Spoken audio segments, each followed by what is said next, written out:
All right, and a very good early morning. I see. I never know what to say because in Los Angeles, it's like, okay, what is it? Two.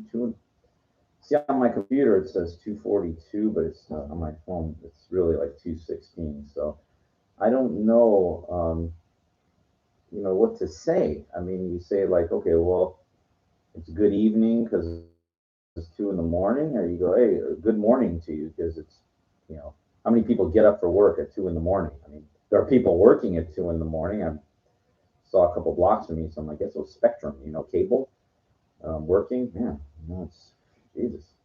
Um, and of course, we all know, like, it's civil service jobs, police, fire, Jesus. I mean, so I used to, I guess we've all had some bad experiences with cops and stuff like that. So very easy to typecast them all, hate them all kind of thing. But, it's kind of hard because, I live in West Hollywood, as I mentioned, and the sheriffs, I can notice they got kind of this cowboy kind of attitude. And I don't know how to say that, but they, um, they can drive at a very high rate of speed unnecessarily. I just seen them like blast through red lights with no, or they just put on their lights for no reason. And sometimes I've seen them drive with their lights off. Sometimes very early in the late at night, early again with a late night, early 4 in the morning.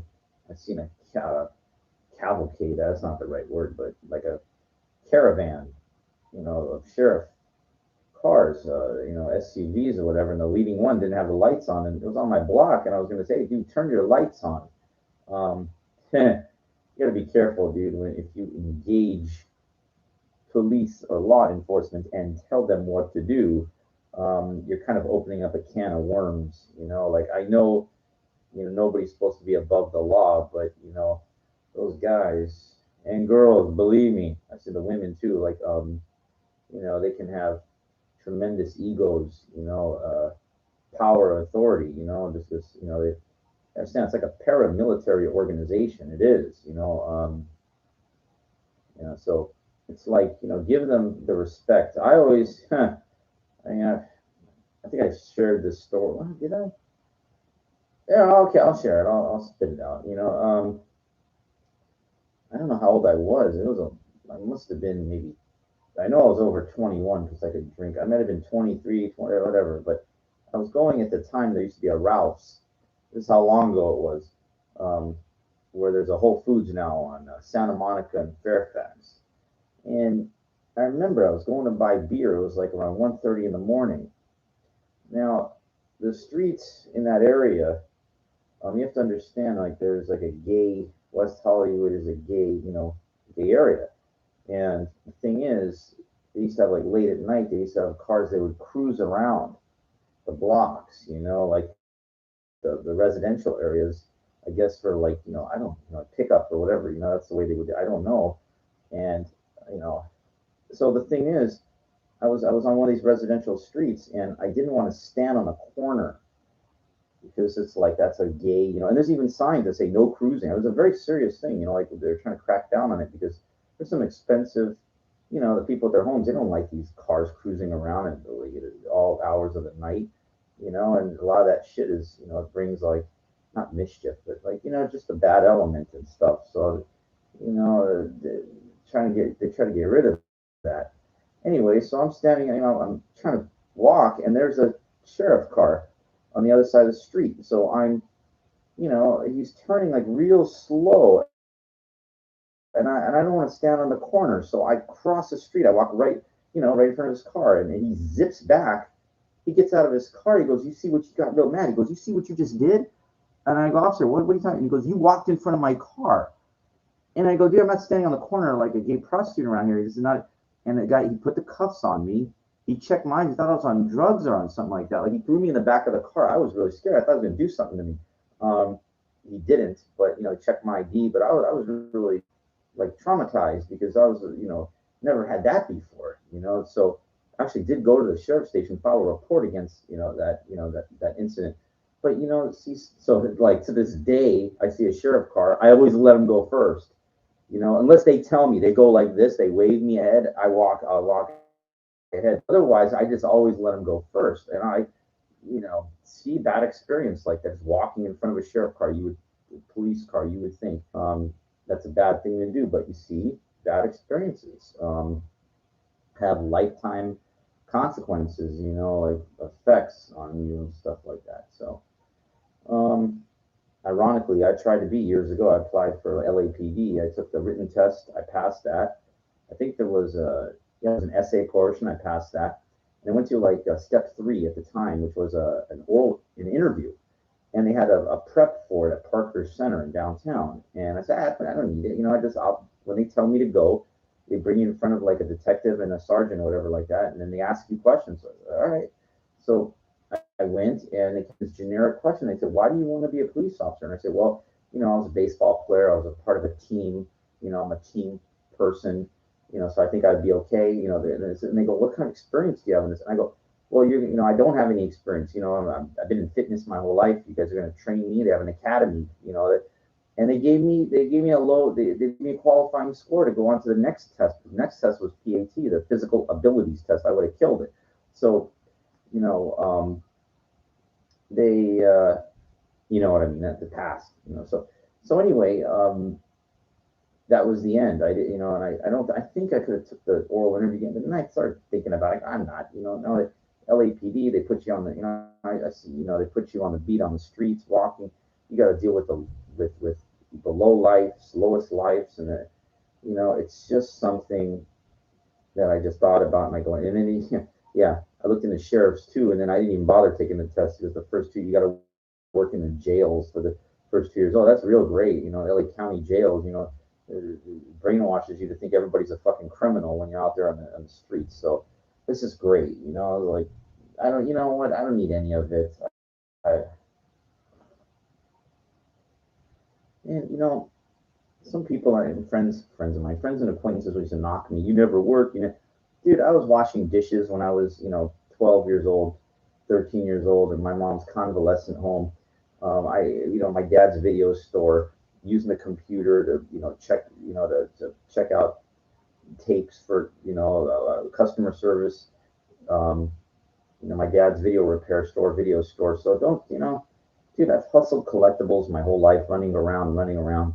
How do you think I financed my gambling career, if you call it that, which was not a career, it was just a waste of money, time, and energy and stress, create a lot of stress. So, I hate when, you see, you're gonna deal with, you know, anybody, even anybody that's successful, they got to deal with the naysayers and everybody saying, you're nothing. This is what's wrong with you. This what's wrong with you. And I know I keep referencing Wayne Dyer talk about this, but it's very, very important to not let the compliments go to your head, and not let, and therefore, on the other end of the spectrum, to not allow the put downs to go to your head. So can you imagine, and it's very ironic today in the gym. There's this young trainer, and I was finishing up my workout. I was at the very end, and at the very end, I was doing chest today, and for some reason, I like. Well, I usually save it for these handstand push-ups is what I'll do at the very end. I get a really good pump, my upper body. I guess because you're on your hands, you're on handstands. So I guess all the blood's going to your upper body. So I figured at the very end, that's how you get a good pump. So I'll do a set or two, 10 to 15 if I can keep the balance and everything like that. Just depends. I did chest and forearms, and so they had those plyometric blocks. And the trainer, I guess he needed to use them. They're right next to me, but I had my stuff right there on the plyometric blocks. I learned that from a past altercation, so I don't keep my shit on any of the equipment. So the trainer comes by, and he's grabbing the stuff, and I'm standing there, and he goes, I can, I said, yeah, no, take it, it's cool. Like, and I forgot what he said, something about, man, yeah, I see you here working hard all the time, or something he said to me. And, I just kind of like, I didn't say thank you. The generic, I just don't, I'm not, I think he didn't hear, I don't think he heard me say this, but I forget, I had, I said something to myself that, you know, compliments or put downs, they don't affect me either way. I said something like that. I don't know if you heard it or whatever, but it's a very, like, look, it's a very abnormal thing. Like, look, people, when somebody gives you a compliment, everybody always says the generic thank you. And then when somebody gives you a put down, it's always, what'd you say? It's a very aggravated kind of thing. So again, I heard this from Wayne Dyer, like to not allow the compliments to go to your head, and not even, even Wayne Dyer would say that's an interesting way of looking at it, or a put down toward him. You'd say the same thing. It's an interesting way of perspective on it. So the whole thing, you couldn't get a rise out of somebody. Think about the power that is. Now, nobody ever taught me this when I was a kid. Now I've heard a couple of years ago people say to be non-reactive, but that's not good enough. That's a vague thing. Of course, that's the result is to be non-reactive. But how through understanding? It's an understanding. So like nobody ever teaches anybody this. It's an incredible thing. So just remember, if somebody gives you a compliment, don't say thank you. And if somebody fucking gives you a put down, don't get mad. So therefore, like they can't, they're not getting anything off of you. It's like I told you, I was hitting the heavy bag one time. One guy goes, "Wow, what a hell of a strike!" I just kept working. I just kept working. I don't need to validate somebody's. They're not. It doesn't mean nothing. Their compliments don't mean anything, just like their put downs don't mean anything. So you have to build, the wall in your mind. You got to callous your mind, as David Goggins talks about. Um, it's just interesting. So that's what happened in the gym, and I didn't allow his compliment to go to my head, like, and I didn't even say thank you. Now I was doing I like to test myself sometimes, and I knew it too. I said, okay, I'm going to do chest. I'm going to do chest and forearms, and when I do chest, it's fucking the inclines. Our dumbbells in the gym go up to 120, and they're those big iron grip, those rubber weights. Now, again, I'm not a very big guy, so it's all about getting to that point, like to where you can push. If you watch any of these bodybuilders, they're getting the weight on their knees to that position. Sometimes they even get help to get to that point because it's a really hard, like that's the effort output just to get to the point where you can push forward. Um, it's hard. You got to be fucking pretty damn strong. Again, I talk about I'm not the strongest guy in the world, but I'm willing to try with all my heart. Like that's how I do it. So I was getting up there. I think I started with 55, 65, 75, 85. And I knew when I did 85s, I was like, oof, it's getting heavy. And I said, fuck it. I'm gonna try the 95. So I put the 95s down. The benches don't move; they're anchored down. And there's, listen, I go into the gym whenever I want. I don't give a fuck if it's middle of rush hour, high noon. What I call it, like around 6 o'clock. Every dude in the world shows up. You'd think there'd be women, that would work out too. But the numbers are so ridiculous. The ratio of men to women. These gay guys that show up there. I mean, sitting there going like, God, why? I mean, it's like ridiculous. I know I'm not there to try to hook up with women, but it's like you think there'd be sunset, there'd be tons of these women working out. They're not. They're not. Um, or not. Me digress. So the benches are anchored, and there's not much space between where the benches are anchored to the weight rack where the weights are. The dumbbells are located. There's enough space to walk through. That's about it. And this guy, I got my weights down, on the ground, like it's in front of the bench. So there's really no, to walk around. And so this guy comes out of nowhere, and it's like there's somebody putting weights back, and he just like this guy couldn't control his body. Like he had to go. He couldn't wait 1 second for that guy to finish putting his weights back so he can move out of the way. So I think he had to step over my weights and like obstacle his way in between. Like it's amazing. I mean, I looked at him as he went through, and I just couldn't believe that somebody could be so impatient. I just like shook my head. I didn't even bother looking at him, but I just shook my head like, you know, this guy's a clown. Like what? Nobody teaches these people gym etiquette. Like, you it's his fault, but it's also not his fault. It's his fault because he's uneducated. It's not his fault because you know there's like I mentioned, there's not much space in there. There should be a cap, a capacity, because there's not much room. You got all this equipment, all this stuff, and you got all these people, and it's like there's not much room to maneuver around. It's like the ideal is to go into the gym when there's nobody there. I mean, of course, that's the greatest. And believe me, I do that sometimes. I'll go in 5 in the morning. I'll go in, real late. Gym's open to like 11 o'clock during the week, Monday through Thursday.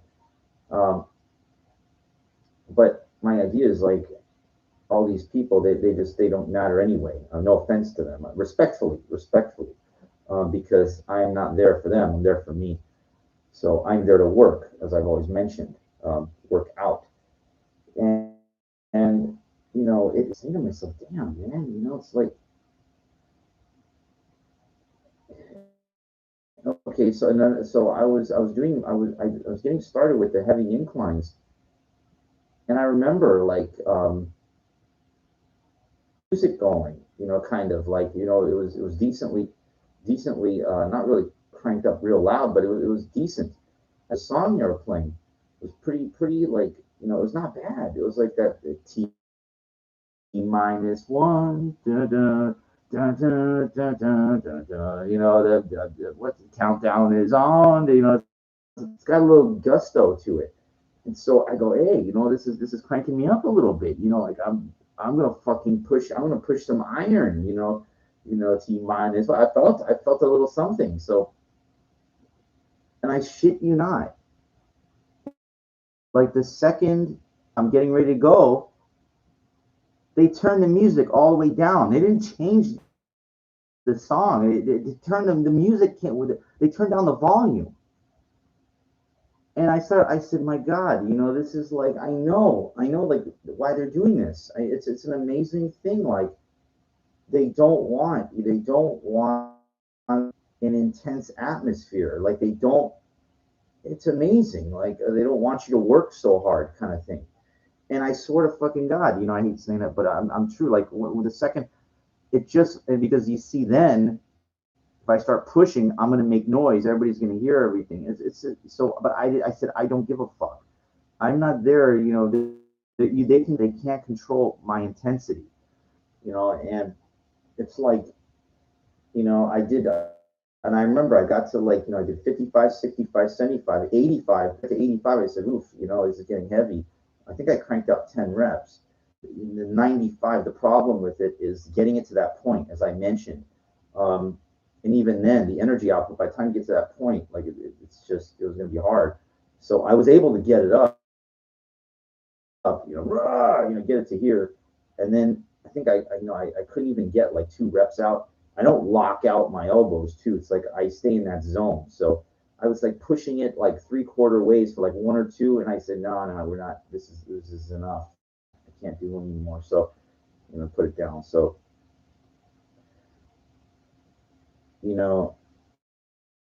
my point is that I love to drive myself. I love to fucking what I mean. I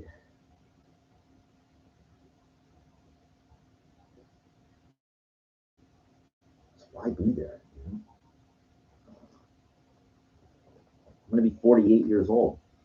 How much time? I mean, I hate when people say, "Oh, you're still young. You're still young." Irregardless of what you think, time is elapsed. The time is I'm gonna be 48. It's not fucking 28. It's not 18. And in my mind, it's like And just like everybody else, you get one go around,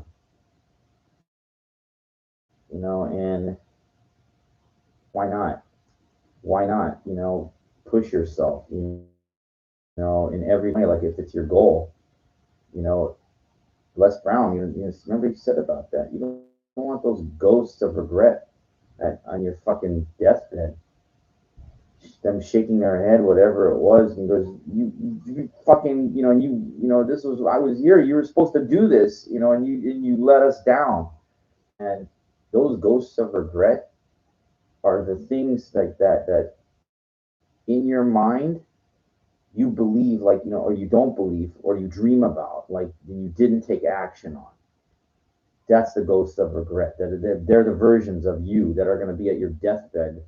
And they say, we have to die. We have to die with you because you didn't fucking, try. Now I know I'm going to have them at my death, that, but the ones that are going to fucking, give me a thumbs up are not are the bodybuilding ones, because I said, man, all right, you fucking, yeah, you fucking tried like a mofo. You put you challenged your mind, even though I couldn't push those 95s. Now I've done them before years ago. Don't let it fool you. So don't go along with the narrative like, oh no, you're on your way down already. Like you're all down. No, there's a lot of good stuff you can take over the counter. And I just bought some stuff. Through Amazon, really good anabolic activator, some stuff, and then some natural testosterone, has stuff like, the prolactin, the tribulus, combinations of stuff, spend a little money, man. It's like, well, I don't know if, hey, you know what? Amazon's pretty cool, like shit. So just experiment with this one. If you, hey, give it a shot, whatever. I spent $40 for two of those things. Then I got this Amino 23. It's a liquid amino, tablespoon. You take that, it's got your branch chain, isoleucine, valine, isoleucine, leucine, whatever the BCA, trying to, even a professional bodybuilder, they got a massive guys that are at the top of the game. So around the gym, they're sitting like me anyway. So fuck them. I don't care about, they just get in the way. And the key is not to allow yourself to get agitated. That's, like I talked about earlier, not allowing yourself the compliments, not allowing, and the put downs take you, not allowing it to get under your skin. Um, just, there, do your thing. But yeah, I think he's in third one year. How many bodybuilders reference that guy? For videos with him, how to train, the tempo, like how to years old already. You look at him, of course he doesn't look like what he used to look like, on stage and stuff like that, but that might commence or second, I think.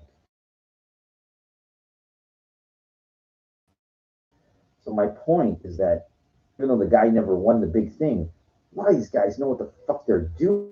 Shadow the person that won. Everybody listens to Arnold, but like with respect to Arnold, how like unique extra, very,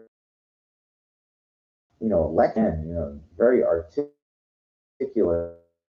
in the way. I remember his like rugged, heavy duty, heavy intensity, like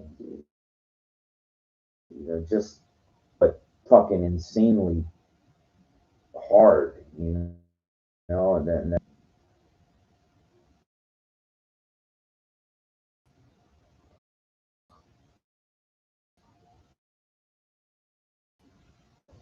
with all of it. Now I know. Think about this. There's a lot of stuff that days. Of course, it's not going to be like the same what those guys are taking, but and then knowledge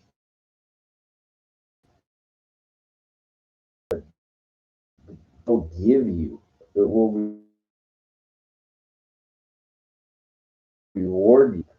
If you're thin. I mean, you know, it will improve, some drastic improvements. So, and then a couple of hours ago, it's around 1 in the morning, and I was saying, yeah, uh, my walk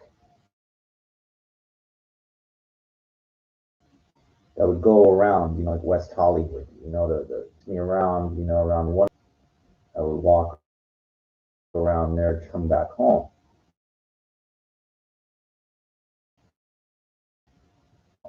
I've been changing it up. I said,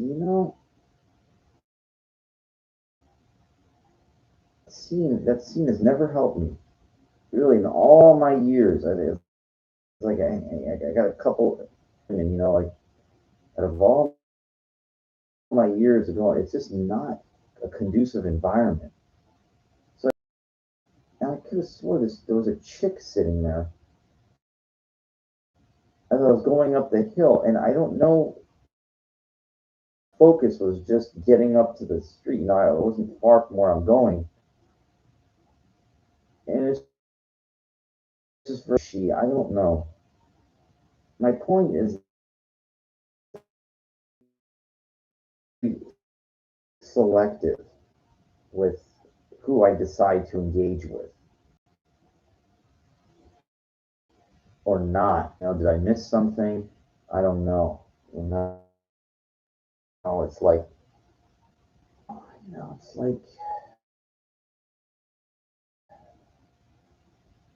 like I talk about this at the gym. Not the fear of rejection.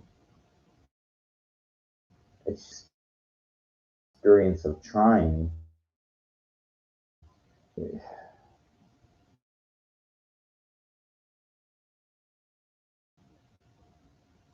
think about this all the time.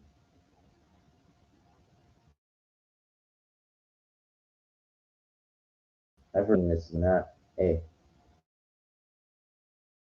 living in an environment, either you have or you have not for a long time.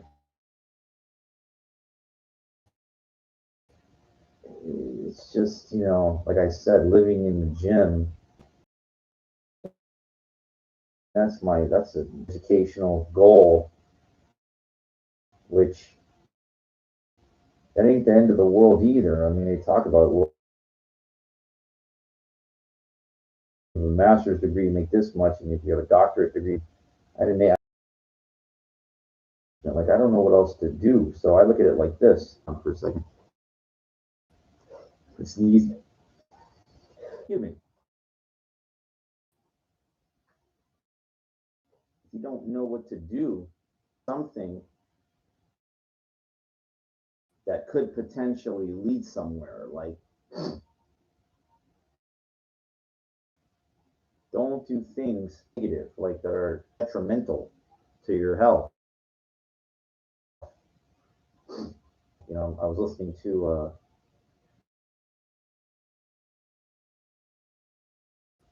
not really. I'm not. Is sunset, and I stood outside that bar.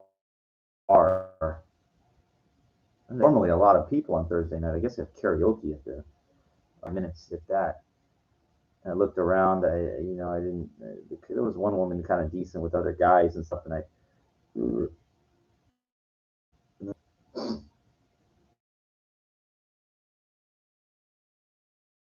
it's like I like to be around a bit.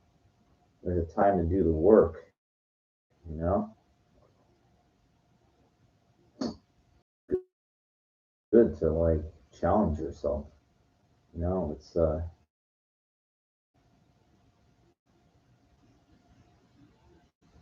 don't watch television like that coast to coast sometimes time.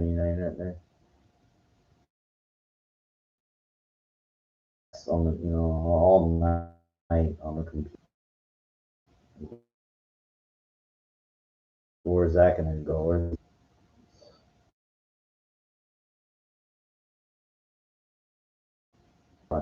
Red Rock, not Red Rock.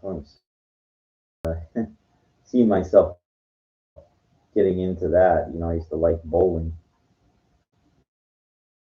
Maybe I don't know. Like I just want to do something. It doesn't mean you can. You know, you that. You know that tell you in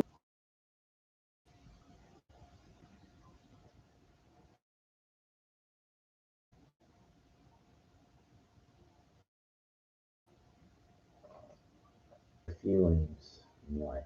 You try to be something. You know, this Andre's spaghetti all the time. You know, I was bodybuilding. I was wearing a sleeve shirt, but you could tell like it was. I know how to dress. You know, like it's like I wear clothes. You know, not super tight or anything, but it's like form fitting kind of thing.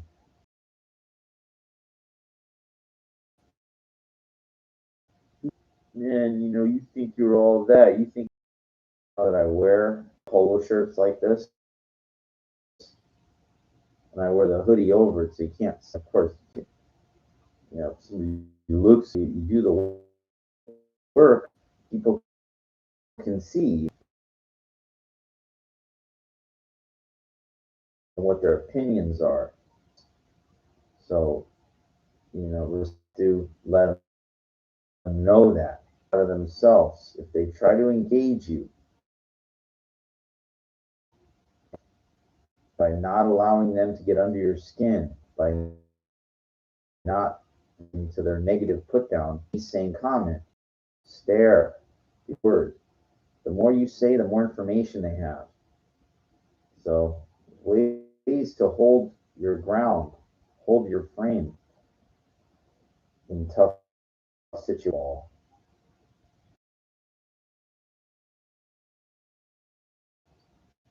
Anyway,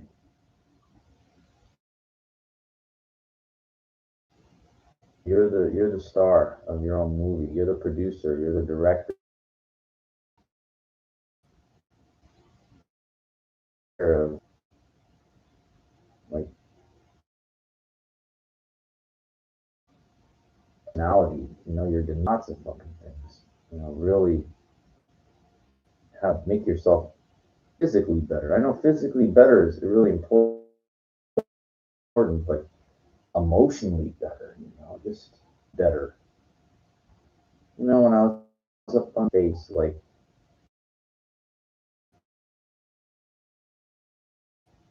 angry look on their face, happy. I was smiling, this angry, tough look on their face. I walk around with a smile on my face, happy. They're not happy because that music is garbage. The music they were playing is this downtrodden hip hop music. You know, it ain't fucking happy music. They're like, don't look, you know, they're just fucking not happy. Even that good looking music. I don't associate myself with many people for that.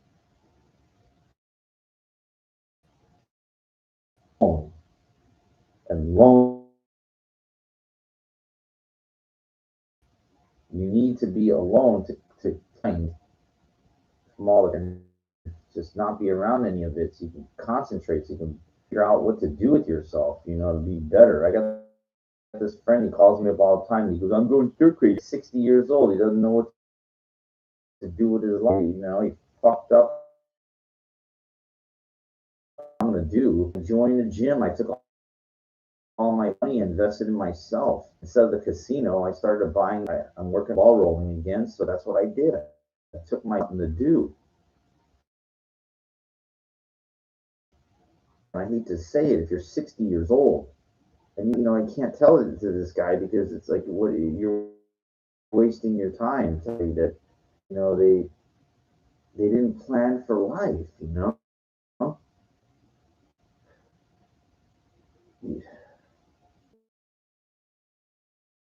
Help you, help you. They got their own agendas.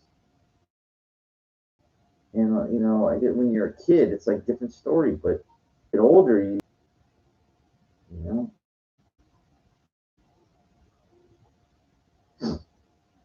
just educate yourself. Stop going.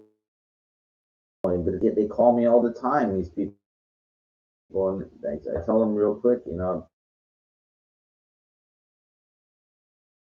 said, I got schoolwork. I don't even know how to do that. But though I'm working on my doctorate,